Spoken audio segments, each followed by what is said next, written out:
ధనేష, దారేష, పుత్రేష, ఈ మూడును. ఇవి మనసుని వదలవు జాగ్రత్త. అంటే ఏమిటో తెలుసా అండి, మనసుని వదలవన్న మాట ఎందుకంటారో తెలుసా? ఇది ఏం చేస్తుందంటే మీ మనసుని మీరు దేని ఎందు పెట్టారో దాన్నే స్మరిస్తుంది. అది అంత్యకాలమునందు శరీరంలోంచి మనసు వెళ్ళిపోయేటప్పుడు ప్రాణోత్క్రమణం అంటారు. చనిపోవడం అంటే ఏమిటో భాగవతంలో చెప్తారు. మనసు ఏం చేస్తుందంటే ఆఖరణ ఇంద్రియాల్లో ఉన్న శక్తులన్నింటినీ సర్దేసుకుంటుంది గబగబా. అంటే కంట్లో ఉన్నటువంటి చూడగలిగిన శక్తిని వెనక్కి లాగేసి తనతో అంటించుకుంటుంది. చెవికి వినగలిగిన శక్తిని వెనక్కి తీసి తనతో పట్టుకుంటుంది. స్పర్శేంద్రియానికి, చర్మానికి ముట్టుకుంటే తెలిసే శక్తిని వెనక్కి లాగేసి పట్టుకుంటుంది.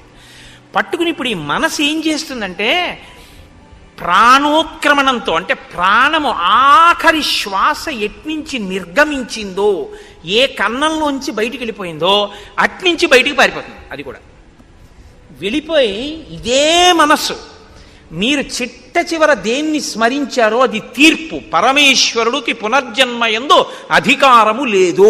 బాగా గుర్తుపెట్టుకోండి మీరు ఈ విషయాన్ని. బాగా జ్ఞాపకం చేసుకోండి. మనిషి జీవితంలో గుర్తుపెట్టుకోవలసింది పునర్జన్మ యందు ఈశ్వరునకు అధికారము లేదు. ఈశ్వరుడు ఇవ్వలేడు.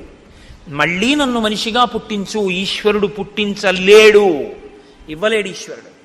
ఎందుకో తెలుసా అండి? అది మీకు వదిలిపెట్టేశాడు మనిషికి. నీ పునర్జన్మ నీ చేతిలోనే ఉంచాను. మళ్ళీ పుడతావో మళ్ళీ పుట్టవో ఎటు పోతావో నీ ఇష్టం, నీకు వదిలేశాను. ఎలా వదిలేడో తెలుసా? మనసుకి స్మరణ ఉంటుంది. అందుకే స్మరహ అంటారు. ఎప్పుడు తలుచుకుంటుంది. దేన్ని తలుచుకోవడానికి అది అలవాటు పడిపోయిందో అది ఊపిరి మీద ఆధారపడుతుంది. ఆఖరణ అది దేన్ని స్మరించిందో దాన్ని బట్టి పునర్జన్మిస్తాడు ఆయన. నా మనసు ఎప్పుడూ డబ్బుని స్మరించిందనుకోండి, అర్ధేష హీనోపాధుల్లోకి వెళ్ళిపోతాడు. తేళ్లు, జర్రిలు, పాములు ఇలాంటి వాటిలోకి వెడతాడు.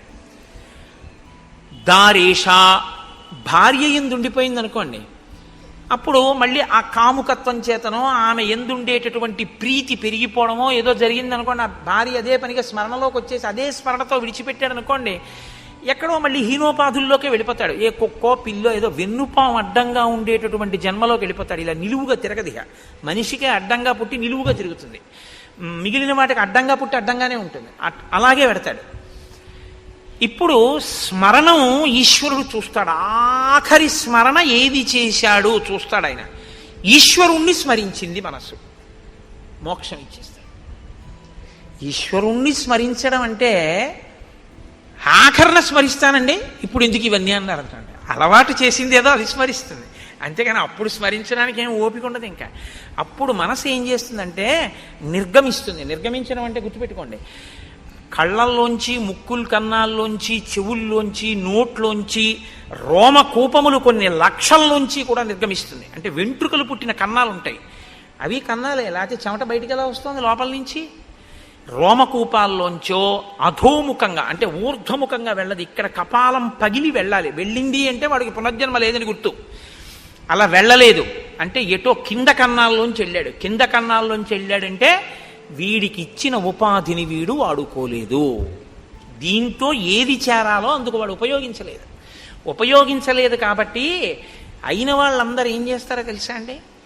దిక్కుమాలాడు, వీడి బతుకు ఏమిటో తెలుసా? అన్నీ తెలుసున్నవాడికి అమావాస్య మరణం, ఏమీ తెలియని వాడికి ఏకాదశి మరణం అని అందుకే వచ్చింది సామెత. వీడి పుర్రె పగల్లా ప్రాణం పోయినప్పుడు. కాబట్టి వీడి పుర్రె పగిలిపోయే వరకు కాల్చేస్తాం. టప్పని చప్పుడు వస్తుంది. కపాల మోక్షం అయిందన్నప్పుడు వెళ్తారు. నువ్వు ఎలాగో పగలగొట్టుకోలేదు, మేమే పగలగొట్టాం పో.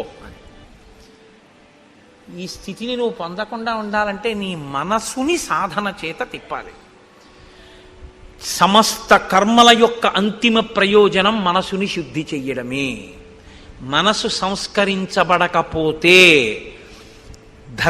అర్ధేష, కామేష, అర్ధేష, పుత్రేష, తర్వాత భార్యేష ఇలా ఉండిపోయింది అనుకోండి, ఈ ఈశలు పునర్జన్మకి కారణం అవుతాయి. ఇది మనం ఒప్పుకుంటాం కాబట్టే బొట్టు పెట్టుకుంటాం. సనాతన ధర్మం అంటే ఉపన్యాసాలు చెప్పడం కాదు. సనాతన ధర్మం అంటే బొట్టెట్టుకోవడం. బొట్టు పెట్టుకున్నాడంటే గుర్తు ఏమిటంటే పునర్జన్మను ఒప్పుకున్నాడని గుర్తు. బొట్టు పెట్టుకోలేదంటే వాడికి పునర్జన్మ సిద్ధాంతం మీద నమ్మకం లేదని గుర్తు. వాడు వేద ప్రమాణాన్ని ఒప్పుకోలేదని వాడు బొట్టు పెట్టుకోరు. మనం బొట్టు ఎందుకు పెట్టుకుంటామంటే మేము పునర్జన్మ సిద్ధాంతాన్ని, కర్మ సిద్ధాంతాన్ని మేము అంగీకరిస్తున్నాం. ఇది బొట్టు పెట్టుకోవడంలో సూచిస్తుంది. అందుకని బొట్టు పెట్టుకుంటారు. సనాతన ధర్మంలో బొట్టు లేకుండా బయటికి రారు ఎవరు.